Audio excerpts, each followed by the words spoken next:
Hi, everyone. Welcome. Welcome to today's webinar hosted by CauseVox. We are learning about harnessing community stories for social engagement and social change. I'm so thrilled to be here with Catherine Lacefield, formerly McDonald. She is an incredible grant writer, philanthropist here working with us in nonprofits. I'm excited to have Catherine with us. And we're going to learn about how to shape our words in a way that compels people to action. Before we get started, I just want to welcome everyone. I know we are not quite at 1 p.m. Eastern, but we are starting today's webinar at 1 p.m. So thanks for being early, all the early birds. They should get like a prize or something, I think. You know what they say, early bird gets the worm. I don't know. I have I have nothing but non-pithy comments, but we can welcome everybody anyway. So welcome, and I would just encourage everyone to pop their name and their organization and their location in the chat. Maybe we can play a game of who is the farthest away. If you can put your name, where you're from, and your time zone, let's do a test. Yeah. I feel like I might be I'm very far from a lot of people in Canada and the US, but from a time zone, I'm still very similar to most people. That's a thing. So I'd be curious if there's anyone that's further than me in a different time zone and it's like 2 a.m. or something. That would be great. Right. Wait, what is your time zone now? It's like 1 hour earlier, but it's just for half the year. Ghana. Ghana? Yes, that's pretty far. All right, that's pretty far. Yeah, I'm 1 p.m. Eastern. Yeah, I'm at 12 p.m. for me right now, but it's weird in Cancun area, they don't do daylight savings time, so I only have half of the year where I'm not at the same time zone as most people that are on the Eastern time zones. It's just very confusing for my calendar. It's really annoying. Yeah, it's like so close. Yes, Just so so close, but close. so far. So close, but so far. Awesome. Catherine Harper, Kathy Harper Lee, Ohio Crime Victim Justice Center. It's 1 p.m. Eastern. There you go. Hopefully you got some good lunch or something to feed you the rest of the day here. Let me get started with just a brief housekeeping. So this webinar is being recorded and the recording will probably be sent out Monday next week. We usually try to get it up within the first, couple days, but it being the last end of the week, we'll probably get it up Monday. You will be sent the slide deck as well, so you'll be able to get every piece of detail that Catherine provides for you here today. And if you have questions for Catherine during this presentation, you can use the Q&A panel at the bottom of your screen. So we're sure to, capture all of the questions, and she will be sure to get to answering as many as she can today. And if you have any questions for her afterwards, we're going to share her contact information as well. I'm super excited.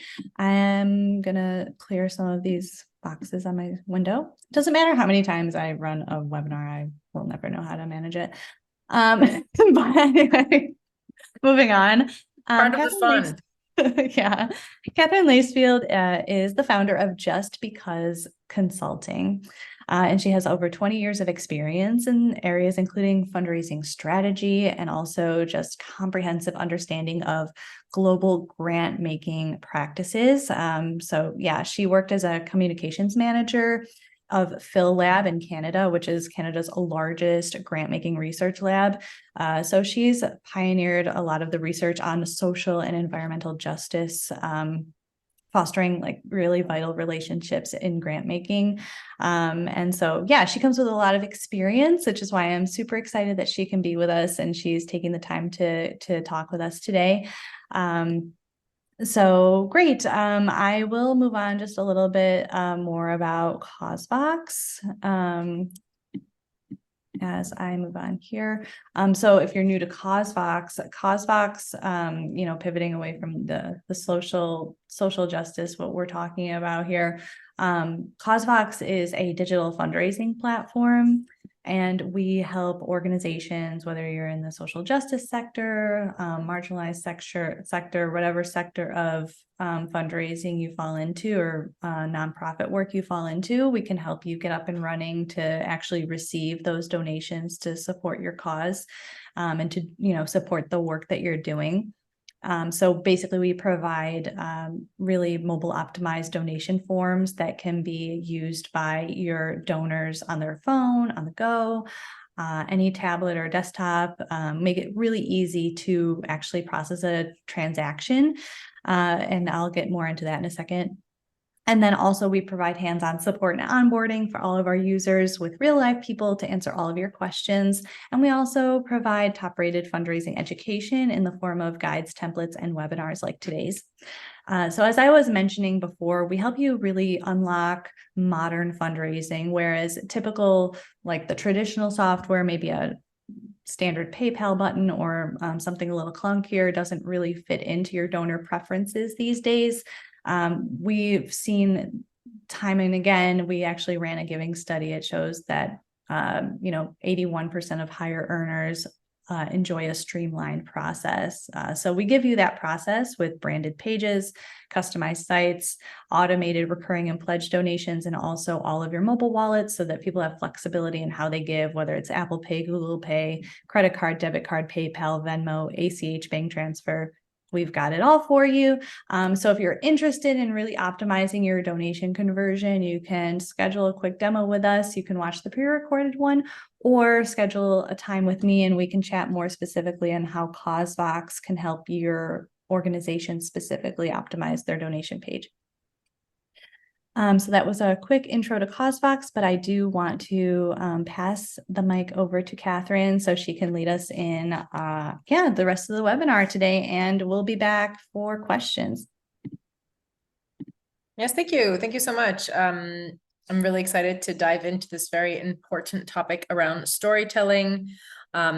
So let's just get started. If you have any questions, please feel free to share them in the chat. If I'm in the middle of saying something, I might not read it right away, but I'll try to get to it as soon as it's relevant. I would like to start, if ever, while I'm starting, if everyone or as many people as possible can share what is your cause and share it in the chat, that'll allow me to, throughout this webinar, be able to identify maybe some examples that are more cause specific that might resonate more with you, and that also kind of proves one of the points that I'll be showing in the webinar. So please feel free to share just directly in the chat, just in a couple words, like what is the cause or of the organization that you work for, if you represent, or if you don't and you're just doing this because you like hearing about storytelling, share a cause that is something that you care about. So thank you so much, Maya. So fighting climate change, that's a great one and a very difficult one with storytelling. For a lot of people are having challenges with that. So sustainability again. So hopefully we'll be able to work on those topics as well. So keep on having them come in. I'll keep on glancing at them. It'll give me some ideas throughout the webinar.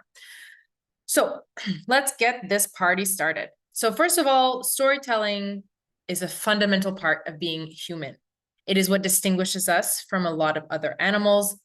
Maybe they tell stories in their own ways, but the importance of storytelling throughout humans' history showcases how important it is to us. It allows us to share information in a way that creates an emotional connection.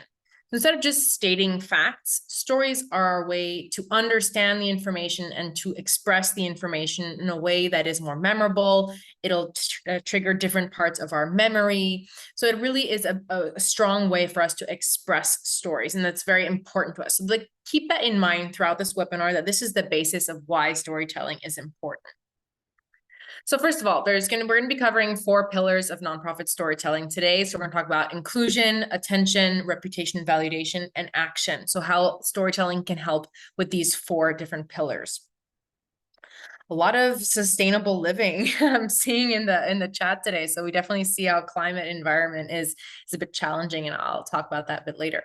So let's dive into the inclusion component. So we're going to dive into even 3 more specific aspects of how stories can help you support decision-making process, how donor stories can help humanize fundraising, and making storytelling accessible. So first of all, stories to support decision making. So when you ask and reach out to your community to ask them about their stories, either living the cause. So for example, the school gardens and sustainable living. If you reach out to either students who have benefited from a school garden, or if you talk to the teachers and you ask them to share their story of how that affected their students or how that affected their experience of school. When you reach out to those that are going to be directly affected by your actions, you can also maybe get some really interesting feedback that you might not get from a drier survey. Stories tend to convey more emotions. So using that as a collection mechanism, you can really get more information than everyone's kind of tired of filling out surveys every now and then. And it's not as personal. You're going to be also biasing the answers by having specific questions. When you ask someone to just share their experience or tell their story of how things went down, you're able to tap into more of that specific information. There's also the whole nothing about us without us approach. As a nonprofit, as organizations that are there to serve the larger community, it is our responsibility, in my opinion, to reach out and to hear other people's voices. If you're trying to implement change, so talking about like shelters for homeless families, if we're not working with the homeless to hear their obstacles, their stories, we are not listening, then we are not going to be able to find the right solution. So I find storytelling is extremely vital in this context to really be able to help with your decision making. So which programs are working, which ones are not, maybe where there's some gaps that we can identify. So that's where we can get a pulse on the impact of our current programs and maybe help identify certain gaps.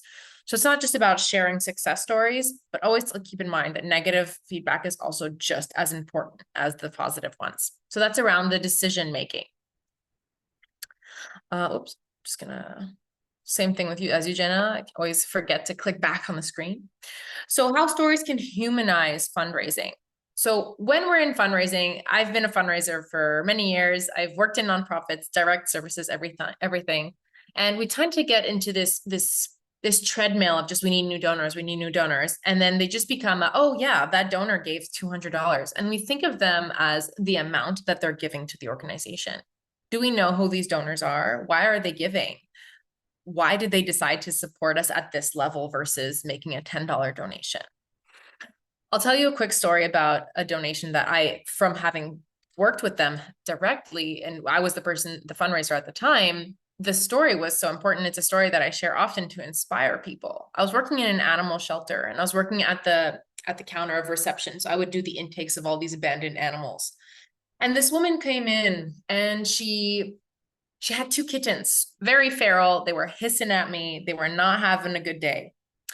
And she was telling me this story. And most people will feel this judgment of like, oh, these people are bringing in cats. However, this woman, she explained to me this story that she has been for the last couple of years trying to catch all of the stray cats in her neighborhood and get them sterilized, get them fixed, neutered. However, it was very difficult. Some of the mothers were evading her traps. And so she was at least trying to capture the kittens so that they would get a better chance, that they would get spayed and neutered. They wouldn't just continue the overpopulation problem. And when I was listening to her story of how much she's struggling to capture them, and she really obviously cared, I offered the opportunity of, would you like to support this shelter to allow us to invest in more foster programs? We actually have a trap, neuter, release program that could maybe support you. Would you like to make a donation today to support us? She ended up making a $250 donation on the spot. For anyone who's worked in shelters or in direct services, $250 sometimes can be considered almost a major gift in certain organizations. So I was very surprised. But sometimes by just listening to that conversation, had there been a mechanism, which there wasn't in place at the time, to make notes of this story attached with this donor profile, we would be able to follow up. And that would really create more of a strong connection during the thank you, during the retention, during the stewardship. So collecting stories can help you really humanize the experience as much as she felt listened to, she felt seen, and the whole thing was much more of a relational approach than a transactional one. So that's just a little story myself to share how the importance of stories can be helpful. It also lets you get to know them on a very personal level, which of course allows you to build a relationship, as all fundraising should be around relationships and not just the transaction. So this is just one of the things of how you can make donors feel included in the process and not just feel like a number or a dollar sign. Also, regarding storytelling around inclusion, By having different forms of accessibility, like different formats to collect these stories, you can make it more accessible. And this can also be very interesting regarding grant making organizations. So foundations who will be emitting grants to organizations, and that they might have very heavy reporting requirements, which is a huge obstacle to a lot of more grassroots organizations. So instead of having organizations, for example, fill out this entire report that is very dry and that is based on numbers and statistics, and you might need some of that information. But what if we asked to share a story of why did these founders of these grassroots organizations, why did they start their organization? What's the root cause? Did they have a personal experience that pushed them to do it? Is it because their family did? Let's say if they're I saw earlier on victim, sorry, that there was a one about victims, if I'm not mistaken, crime victim justice center. Did someone in your family live a crime and that's what made you start to get involved? Sharing those stories can actually be much more engaging for a grantor to identify which organization seems the most inspiring. Of course, you can then follow up with a full report with the ones that you're interested in. But by making this accessible, by asking to share a story, which can be done by video, written, audio, you're allowing different organizations that have different accessibility requirements to support, to provide their stories versus the power of the written word. That can be an issue for many organizations that don't have the capacity. Filming a 5-minute video is much easier for many than writing out and proper structuring an application letter. So these are different ways how stories and their different formats can really help support the inclusion of different groups and different populations. So that's for the accessibility component. All right, let's move on to attention. Yes, Maureen, the slides should be sent to you afterwards, but I'm guessing Jenna can also reply in the chat. So regarding attention, we live in a society where we are bombarded constantly by different messages. On our phone, I just realized now, even in WhatsApp, we get ads on conversations. In our conversations, we're getting bombarded with messages from our friends, from our family, on social media, on television, while we're driving, on the radio. We are constantly being bombarded by messages. So how do we capture our audience's attention, be it to get new volunteers, to get more donors?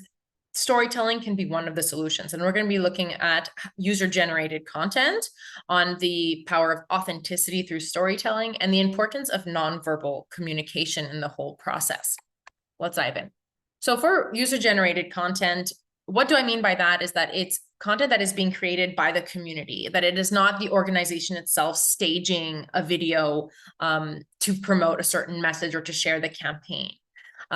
This is a great way to stand out from the marketing noise. And there's also some new trends in marketing that even big companies are still using more user-generated content, because that's what's capturing people's attention. If you haven't noticed, on YouTube, I have noticed a lot more ads are actually from what looks like a handheld telephone. It makes it look like it's just someone's video, because YouTube is very much of user-generated content. So even the ads that are being shown on YouTube are also more user-generated. So it's very interesting when we start looking at what's happening right now, what is capturing people's attentions. It's real content. So from a second point of view, from the user-generated content, is that by doing so, you're also mobilizing your community to support your communications. If you are a small team that doesn't have a lot of time, doesn't have a lot of resources to be going out and making these videos, or if it's always going to be the same person filming themselves, it can become quite repetitive, and it can become a very big weight and drain on your communications team. So by mobilizing your community to support your organization, by sharing their stories, by sharing videos of them participating in your events and hashtag the event was amazing, whatever it is, you're mobilizing that community to support them and offering them another opportunity to get involved, which doesn't necessarily mean giving a dollar donation. That could be a first step of getting them in that little circle. Most times people think of like, well, it's only at the first donation. When they start following you on social media, and then they might share a video, their feed will start being more filled with your content as well. The more they engage with you, the more they will receive your content, the more likely they are to perhaps even convert into a donor. So then for the third point for this, I would say, is that younger generations are trusting user-generated content more than traditional sources of information. So for example, it has been shown, I can try to find the original where I found this information, but they were even saying how the younger generations are actually using TikTok the way we use Google. So this is for me, first of all, it's terrifying because there's a lot of content on TikTok that is wrong. But even my stepson, who is 8 years old, when I ask him to do research, he will go automatically to YouTube. And he will go, they will go to these user generated content because they feel it is more authentic. It's easier to to listen to. It's more accessible. So this is very important. So if we want to reach people, even especially younger generations, having user generated content can actually be a very powerful thing. Amy, we will have I will show at the end some tools that can help with getting some community stories. For sure, in the beginning, it might be like pulling teeth. Getting people to get involved is a process. You have to kind of train your population to get involved by showing the example of having other people, ambassadors, share their stories. I'll show you a really cool platform at the end that can help engage them in different ways as well, but we can explore that maybe a bit later. Second part about this point is around authenticity. When we're talking about user-generated content, it is people sharing usually their real stories. When we listen to ads, as much as they're sob stories, maybe it will pull at our heartstrings, and they are experts at knowing the type of music to include, etc. However, when it's a real person that doesn't seem like they're acting, the emotions are so raw that it can really feel more authentic, and it doesn't feel like you're kind of tooting your own horn, if you can say that. So the appearance of the less than perfect content can also be more relatable. When I see someone that looks like me that is sharing how this impacted their lives or how they donated to the organization, and I can feel like, oh yeah, they're just a person just like me, there's a lot more relatability, which allows us to connect much more with the story. When it's in a movie, we know that it's staged. We're not dumb. So we can see that it's staged. And so it loses some of that realness. So having that user generated content or sharing community stories will make it feel much more real. There's also, for anyone who's ever done peer-to-peer fundraising, when you have someone from your community or someone you know that's asking you for a donation, they're asking as a friend, you are much more likely to give to that organization, to give to that campaign, because it comes from someone you know. Of course, and I'm not saying that everyone in your community knows everyone else. However, when it is someone that is from there, let's say, for example, someone said earlier they're from Hawaii, Ohio, or someone from Ghana, you would probably listen to someone much more that is in your area or that's living in the same neighborhood as you. It just allows you to have a much more strong sense of, oh, we're the same. We're part of the same community, and they are actually here and supporting this organization. I will too. When you have someone from the other end of the world that's like, yes, this is a great organization, it's like, you don't know the reality. You don't know what they're actually going through. You're not there. So there is that sense of, when it's someone from your own community, that it's like they're asking as a friend. And so that can really build that authenticity in the stories. So having it coming from the community can really be helpful in that regard. All right. Next, nonverbal communication. What makes a good storyteller? So I'm sure we've all listened to those webinars. I really don't think I'm like that, and I hope I'm not, and I believe I'm not. However, have you ever listened to a webinar where the person was talking like this the whole time? He had absolutely no intonation in his voice, and it was extremely boring to listen to. When people talk like that, you just disconnect. It's not interesting. You don't want to listen. Our brains are unable to follow the flow of a story, because 70 to 93% of communication is nonverbal. It's in the way my face is moving, my facial expressions, the way my hands are moving, the way I'm speaking, the tone, the fluidity, the intonations that I'm putting on different words. All of that will affect us in much, much more than the words necessarily. That sense of emergency, the emotion that I'm putting on into my sentences, that's what's going to be affecting you a lot more than the words themselves. That's why music in movies is extremely important. Have you ever listened to a horror movie without sound? It's really boring. You will not have the same experience. So when we have video, so I will be talking about sharing video stories and even audio. You can have audio bits that you can put over an image, but having more senses that are being stimulated. So you have the words, you can maybe even have the transcript. So they're reading it, they're hearing it, they're seeing the person speak, they're seeing something visual happening that'll trigger some different emotions. the more senses that you can have stimulated, I feel the more it's going to be a full experience, and the more likely you are to inspire them to take action, which is going to be the fourth point. So that's just about nonverbal communication and how collecting different forms of community stories, especially in other forms than written, can be very beneficial to your organization. We are in a very video obsessed world nowadays with reels and stories. They're called stories for a reason. They're storytelling. People get engaged more. People get obsessed. That's why TikTok has become so popular. You get looped in. You just listen to all of these stories, and it's so easy to get lost in it. So these are just reminders of why it could be very useful and very important to start investing in video content or audio content to stimulate more of that storytelling in a different way. All right. Let's think about, so this whole thing around the authenticity and realness of storytelling is, let's think about the stories from our childhood. If we think about the moral behind them as well, especially in this case, when we're talking about nonprofits, usually the content you're going to be sharing is going to have a purpose. You want to get people to, yes, take action, but you also want to maybe sometimes just share a message or a lesson. So what is the lesson, for example, of The Boy Who Cried Wolf? Immediately, everyone that knows the story will think about how the little boy was lying, and he was trying to just get out of something and get attention by lying to people about things. And then by the fourth time, when there's actually an accident and he's trying to get people's attention to come help him, no one listens to him because they don't believe him anymore.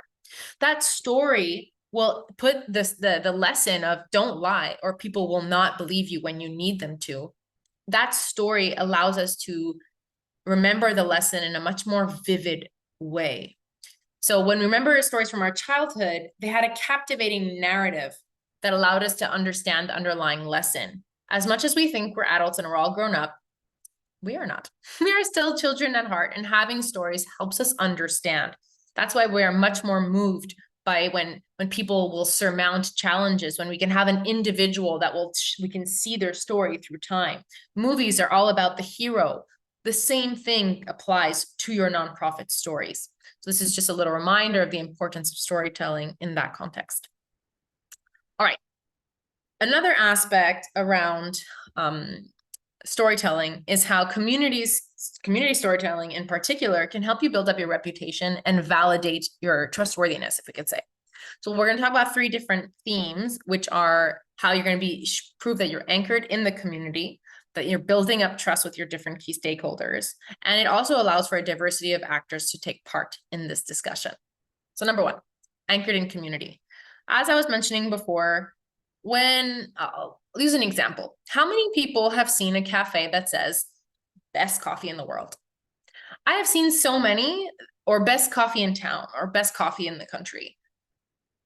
When someone says it themselves, it just doesn't ring as true. But when I see a review of someone I know, I never believe it, Hannah. Like, it's false. I've tried many coffees. I'm like, no, because first of all, that's subjective. It depends on who's asking the question. But also when it's let's say the restaurant itself, I could say that I can just invent whatever I want just to sell more coffee. But when it comes from the community, so that's why community reviews, that's social proof, that allows us to have a lot more confidence. Do you trust more what the restaurant is publishing on their website or what you see on Yelp or on Google reviews? We trust the community so much more. So this is the same thing for your nonprofits. If you have your community sharing their stories in video and audio, and of course it makes it more real, because a written word, let's be honest, anyone can write them.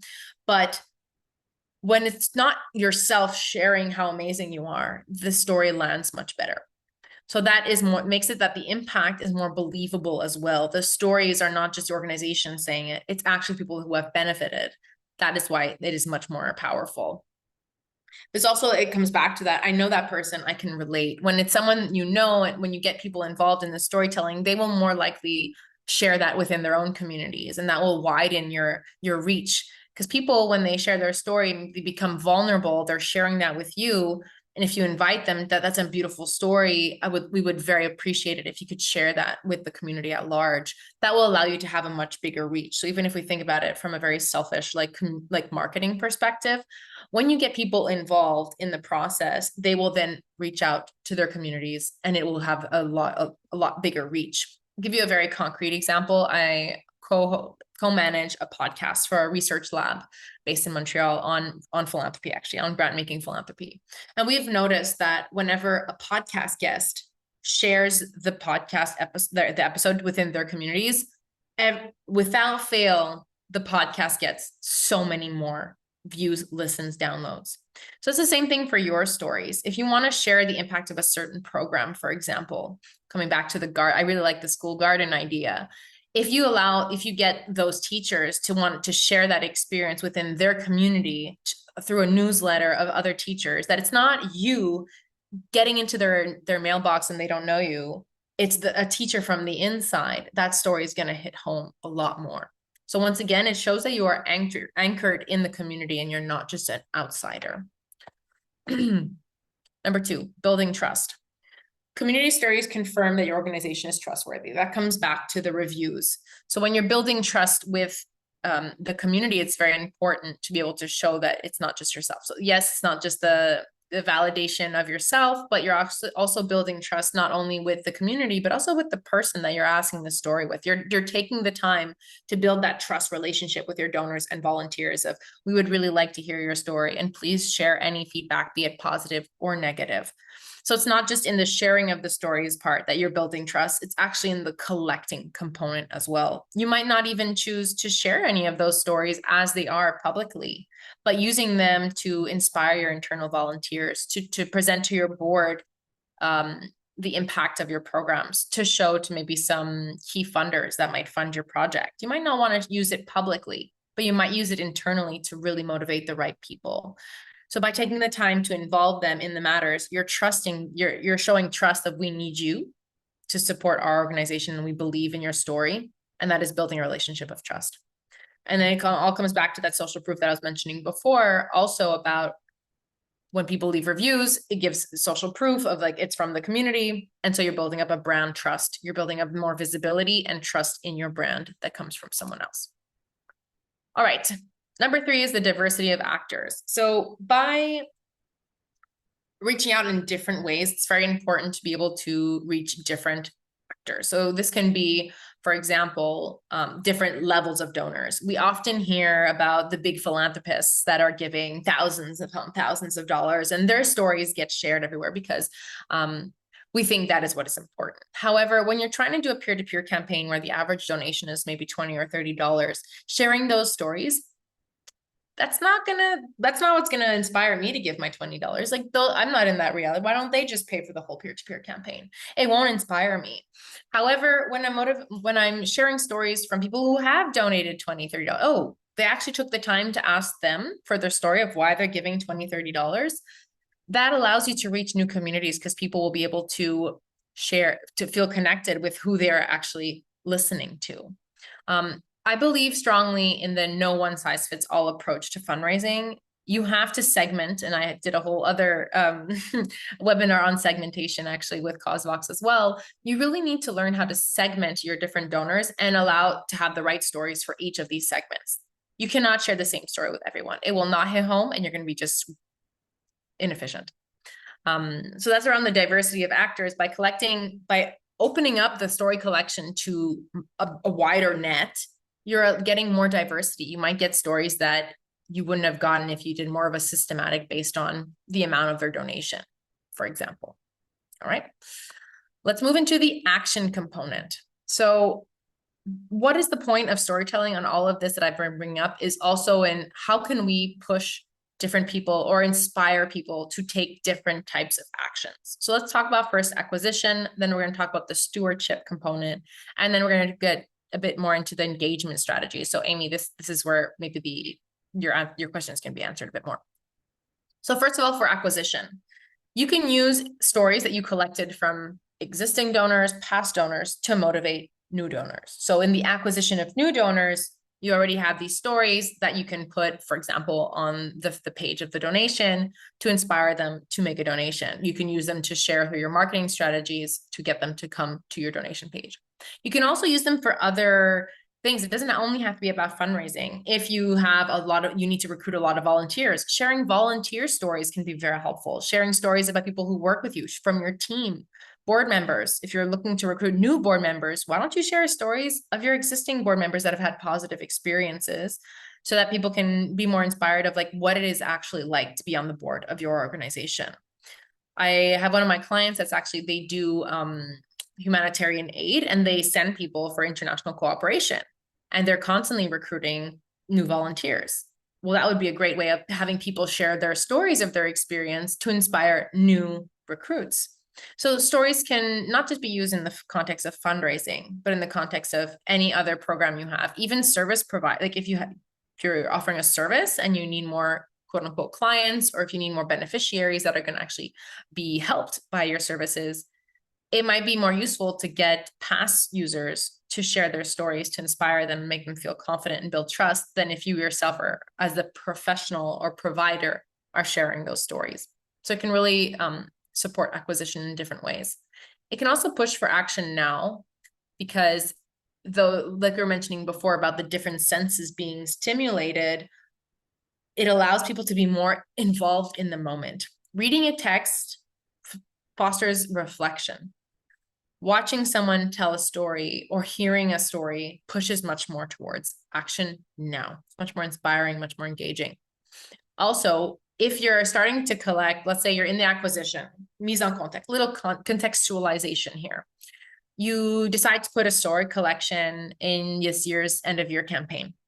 After every donation, people receive an automatic email that says, thank you so much for donating. We really appreciate it. We would love to hear what motivated you to give this year. Start collecting these stories. Then you're already collecting the marketing content and things you're going to need for next year's campaign or for the next campaign you decide to do. So it can also help with your communication strategies of collecting those stories to help for the next peer-to-peer campaign, the next Giving Tuesday, whatever it is, it can help you create content for those as well. So it can really help support acquisition at different levels. Second, around stewardship. So when you, for example, we were just saying, you make a donation, you immediately get an email that says, share your story. You're starting the stewardship right as they make a donation. You're getting them more involved and you're asking about them instead of making it all about you. I don't necessarily believe that donors should be the hero that is always put forward. But I do believe that they have a role to play because you don't know, maybe the donor has had an experience directly with the cause. So for example, if they were a victim of crime, they might share that story with you. And that now they're at a point that they can give back to help other people that have suffered through the same situation as them. So there's tons of stories that we don't know. And when we take the time to really listen to them and make them feel heard, the stewardship process starts right away. How many of my clients and of organizations that I've talked to don't have a stewardship plan in place?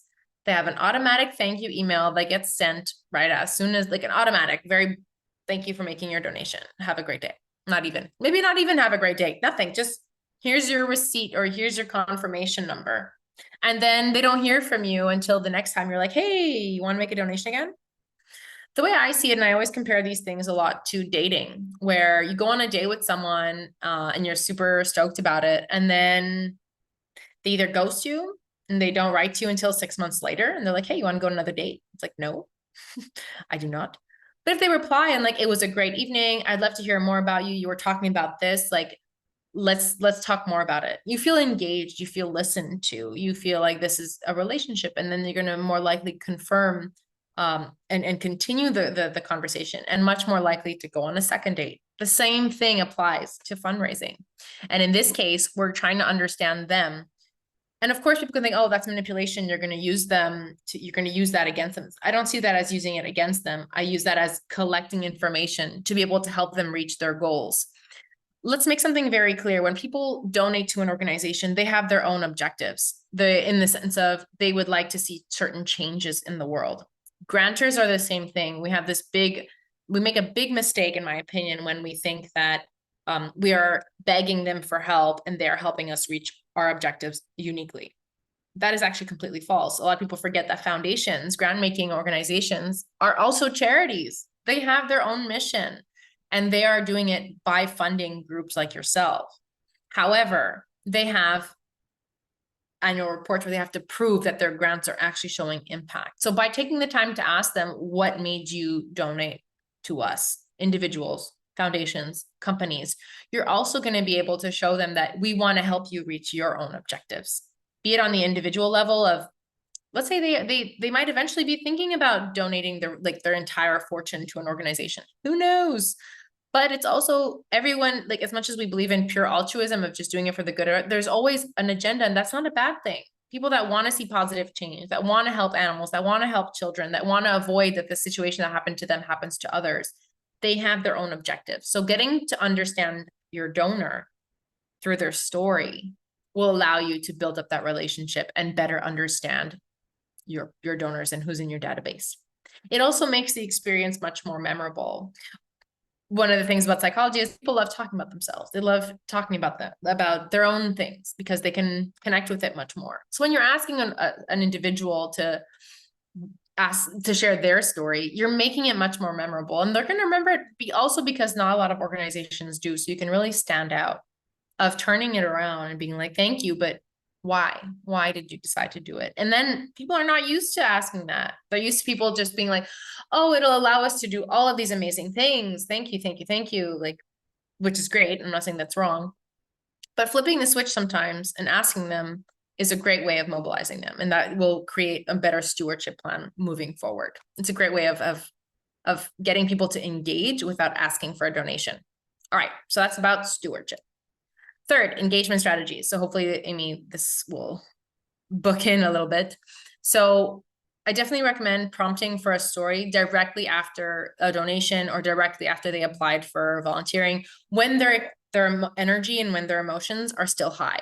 When you just make a donation, or when you just accomplish something amazing, you just won the race, for example, or whenever we're just on the cusp, that's when our energy is going to be at our highest. So that's when we're much more motivated. If you wait till even like an hour later or the next day, the energy is not there, they're much more likely to move on or to ignore your email. So for example, I make a donation, I'm on the donation page, and then in the thank you that automatically pops up, I don't have to click anything, I don't have to leave the window. It says, we would love to hear your story. Why are you supporting us today? I click and I can share it immediately. That keeps me in the same, like, oh, this is just part of the process.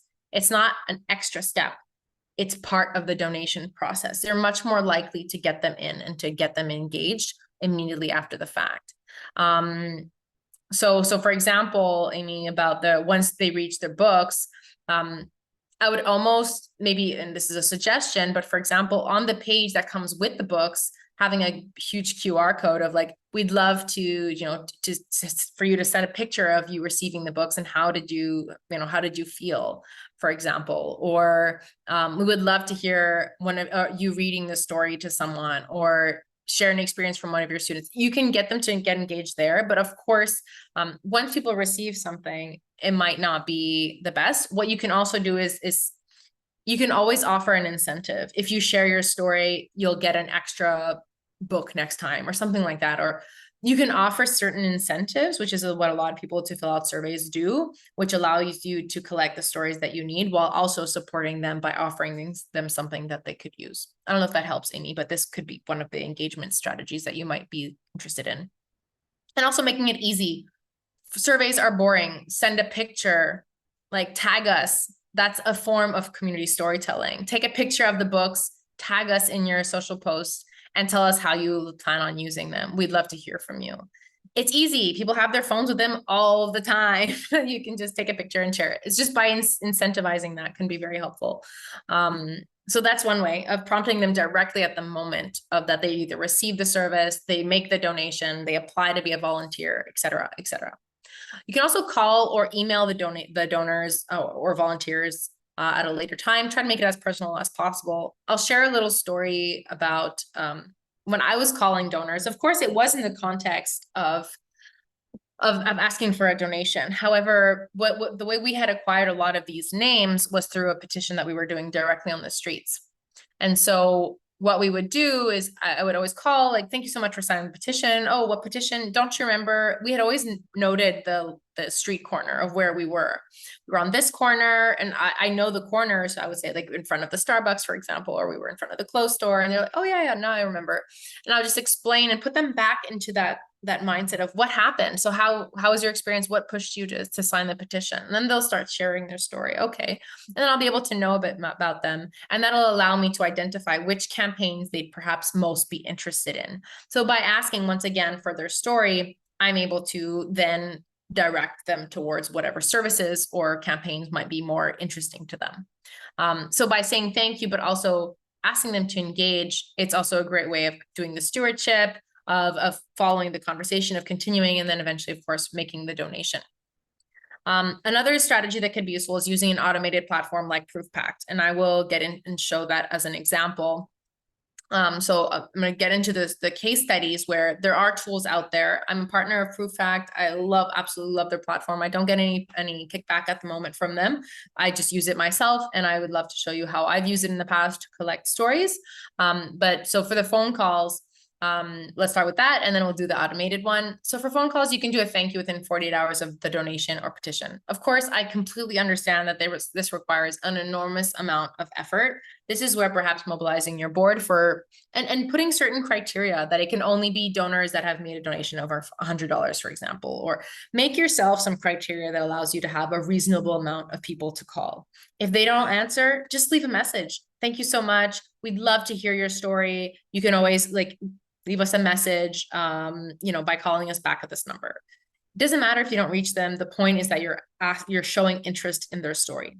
If possible, record their conversation. Now in the days of Zoom, it's very easy. Just say hey, I'd love to just hop on, book a 15-minute call with me. I'd love to hear more about you. We're really trying to understand what motivates people. Record the conversation. Of course, ask for consent to use it if they're comfortable using the video, if they're comfortable just if you use the audio, to be able to share that content afterwards on social media and emails. Sharing those stories are very helpful. I actually had a very specific person share a story how, especially for legacy giving or giving in your will, if you just say would you like to give money in your will in your newsletter, that's very dry, and people don't want to already think of oh my God, that means I'm going to die. I have to think about my will. That's kind of stressful.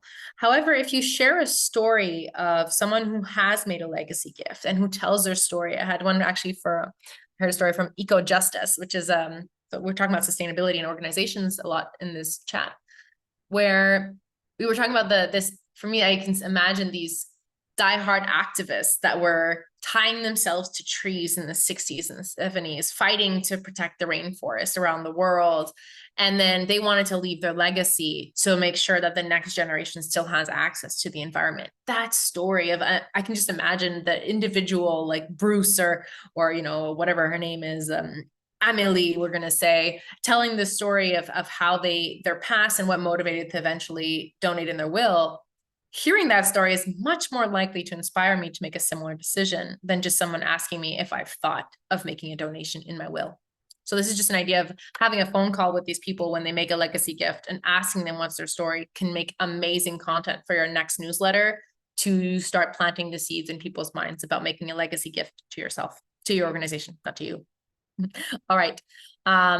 Let's dive in a bit to ProofPact, which I think it can really automate a lot of this process, because I am very aware that we are all on a tight schedule. We all have a lot of things on our plates, especially in the nonprofit world. So hopefully this can help speed up the process. So I'm gonna just switch my share screen. So Beth, just quickly, I saw your question, what inspired you to give to gather stories? It really depends on your wording. You can test out different wordings to see what works the best. I found asking them what motivated you, what inspired you, really focusing on them and the inspiration instead of why did you give? It's kind of weird. Why did you choose to support us today? What pushed you to make this decision today? Things like that I think could be very helpful. But I would always, depending on your particular community, always do some tests, A/B testing of different wording to see what works. But it's very much donor centric of you, what inspired you to do this. So let me just do my share screen again, but on a different, where is it? Yes. Okay. So for example, I'm going to show you Proof Pact, which is it's made for community storytelling. So basically what allows you to do is collect stories. So you have a story collection form, which you can customize, so I'll just kind of show you as an example, if I can maybe see it. Where is it? Anyways, I'll show you later. But if you want to have a story collection, oh, there it is. So for example, this one is for me. It's about my consulting business. So share your story. Okay, my experience was positive. For example, what was I? Oh, I was a client. I participated in an exploration call. I participated in the podcast prompt, whatever it is. I do a tarot reading recently. Then you can share your story. So for example, I can write my story here. It's amazing. Add some pictures if I want, and then press next. So it makes it very easy from the other end that you're really putting all the work on the community side. For sure, there's other things that can be useful as well. So for example, I used it in the context of I'm launching a podcast probably in the new year, and it's called the Just Because podcast. And I really had this idea of collecting a whole bunch of stories from people of why do you support XYZ cause? Just because, and then explaining the reasons why. So for example, mine would be, I support animal rights just because animals really teach us a lot about being human. So I really wanted to get a whole bunch of people to share that statement in a video, which would allow me to build up a trailer, allow me to create content, to share it, motivate people. So that's what I did. I sent out my link and I got all of these amazing people, and there's more, to share their stories about why. And of course, it took some prompting. I sent reminder emails, but I collected about 20 stories in a relatively short period of time, which I consider is very good. That allows me to have a lot of content. So that's kind of what it looks like. There's also different formats of how you can present it. So for example, if I wanted to share this on my website for the podcast, I can have this kind of slider, which people can just listen directly in a much more like compact way. So this can be a great way of how you can collect, and then present the stories. So I'll give you a very concrete example. I'm going to share the prompt soon. But for example, for this particular webinar, I can share a QR code, which I will in the slide at the end, where you can scan it directly and fall on this page, where it says, how did you enjoy this webinar? What resonated with you most, et cetera, et cetera. And then you can either write or record your story. And I wrote, of course, it was the best webinar in the world. I will definitely change how I tell my stories immediately, which you should all listen to as of now. And then I can submit, and then I will automatically have this story as part of my story library, which I can then choose. So for example, this one was the most recent one where it was about my tarot reading, where she submitted this after the experience, which allows me to see like she's interested in connecting in the future. So it allows me to also follow up and pursue the conversation. So this can be a great tool that's very easy to implement. It's very affordable. There's different formats for different organizations and different needs. And it would be my pleasure to walk through more of a detailed version of it with anyone who'd be interested. So I'm just going to go back to my PowerPoint. All right. So this is for the webinar satisfaction. If you would like to scan it directly on your screen, it should lead you directly to that form. It would really mean a lot to me. And it also gives you an opportunity to kind of test out the platform. It allows me to be able to improve the webinar for next time. And this is also just a great example of a QR code can be very useful if you send packages to people, so that it can be more anonymous, it can be more accessible if it's just on a paper instead of having to be by email. You can include it in posters, you can include it at events. If someone is at your fundraising event or social event, community event, and you have posters everywhere that says like, how are you doing? Like, share us a video, and they automatically can just submit their video, record it live, and submit it to you. So this is a great way of fostering engagement of your community. So I'll please, if you guys want to scan it, it'd be amazing to have your recommendations or your review for this webinar. If not, I'm also offering a free 30-minute call for anybody who wants to dive a bit deeper, still has some questions that we aren't be able to maybe cover in the next 8 minutes. You can just book it through my Calendly link that should be there. Please let me know if it's not working, but I just changed it today. Yeah, that's all I have for now. I'm going to go into the questions. Romana, is the Proof Pact like a tool we can all use? Yes. It's a platform that you can use. I can share the link if you want. If not, I can of course onboard you, but I'll share the link here. It's there's a free version that you can sign up that doesn't include the video, however, but it does allow you to still collect written stories, and there's certain things that there's certain okay, I'll share the survey link directly in the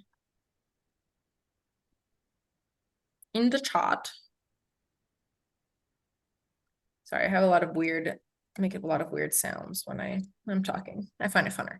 All right, so that's for the that's for the story, the review. I would love to hear it. Is there any other questions about? I'm glad to hear it, Amy. I hope it helped.